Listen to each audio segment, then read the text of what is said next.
Hi, this is Matthew from Up and Up Yoga.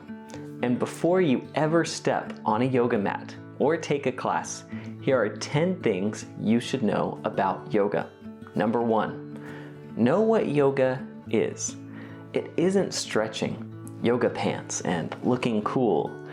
Yoga is the science of calming the distractions of the mind so you can be still and see yourself as you truly are. The poses are preparing the body to be more at ease, so when you sit and meditate, you can be comfortable with less tension. Number 2, what class are you taking? There are many styles of yoga, and even I have walked into a class needing a time of peace and calm, and the instructor starts with, "Welcome to the Advanced Power Flow Yoga class." And I knew I had messed up. In yoga, there are high-intensity classes such as Ashtanga, Power Yoga, and Bikram, or Hot Yoga.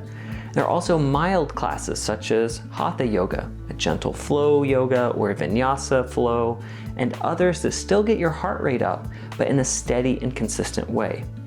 Then there is Yin Yoga and Sivananda Yoga that are more contemplative, meditative, and very slow, but nonetheless powerful in staying with the discomfort and tension in the body and letting it go. So choose the class that serves you.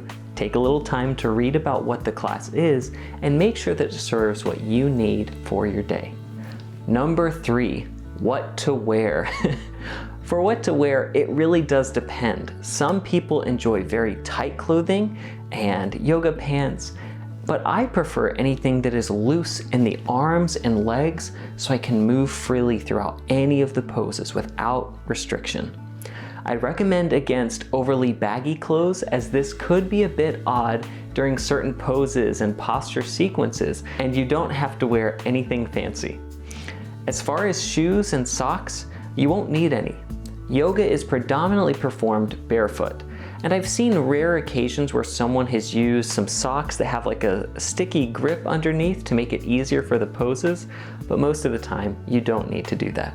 Number 4, what mat should I use? There are 3 things you should consider for your yoga mat. First is the length. Use a mat that is the appropriate length for you. Most yoga mats are around 70 inches long. However, I'm exactly 6 foot, so I'm 72 inches long, so most yoga mats would leave my head or feet off the mat. So I got an extra long 80-inch one that I love. Choose one that fits your needs. The second thing you want to keep in mind is grip. There are many types of mats, but look for ones that have reviews on a good grip. This helps you plant the hands and feet firmly and press deeply into the poses without worrying about slipping or falling. Number 3, look for a yoga mat that has support. If you have sensitive knees or joints like me, make sure to get a yoga mat that has the right level of thickness. Some are very, very thin and lightweight, and others are much thicker with a nice cushion and support. So if you already have a yoga mat and it isn't giving your knees the love they deserve, always feel free to use a towel or blanket to support them. Number 5, the sequence. Most classes begin with a form of welcome, maybe seated meditation or being still. This is a pause to set an intention for the practice. And you can arrive early and do this for yourself so that you know if you're going to focus on the breath, your balance, the poses, or your meditation practice. This is usually followed by variations of the sun salutations. These bring a lot of heat, energy, and vitality to your body to use throughout the sequence. Then a combination of standing, balance, seated, forward and back folds, twists, and then relaxation poses. So the best way of taking a class is not having to worry about the sequence and to simply follow along. However, it does make it easier when you know the general idea that the class is going to typically start with energy and heat and end with cool, calm, and relaxation. Number 6, attitude is everything. A great mistake to avoid is a bad attitude. When you come to a yoga class, Take this opportunity for 1 hour to let everything else go. Any stress, tension, worries, doubts, leave it outside just for a bit. When you step on your mat, this is your time to be still, at ease, and to restore. Trust is an important element in your teacher, so take time to learn about them, their style of teaching, and know that every yoga teacher's intention is for you to experience a connection with the body and mind. Number 7, technology. Yes, your Apple Watch or Fitbit is a fantastic way to track your health and progress, but make sure all electronic notifications are off. Stay focused during the yoga class, or keep the devices out of the room altogether and be truly present. Number 8, don't stop breathing. A yoga teacher will commonly prompt you to inhale, exhale, or hold the breath throughout the class. Take these cues as they come, as these are ways to ensure you are syncing the breath and movement to get the most out of your time.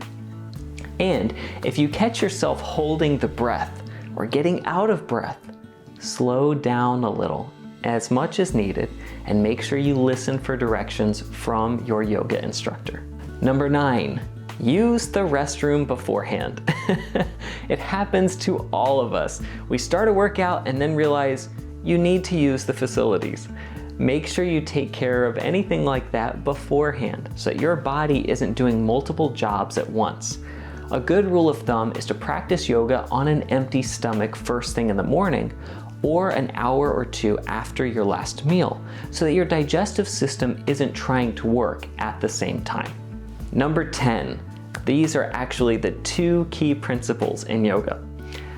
The first is known as ahimsa, meaning non-harm, non-violence, and causing the least harm possible. The second key is Ishvara Pranidana, letting go and surrender. When you are in a class, make sure you are doing a sequence and practice that serves you. Does it serve the ultimate purpose of yoga in reducing the distractions of the mind so you can see yourself as you truly are? We promote the purpose of yoga by being compassionate and non-violent toward the body, ahimsa, not grasping for poses or doing things that could cause injury. Always remember that discomfort is good, pain is bad.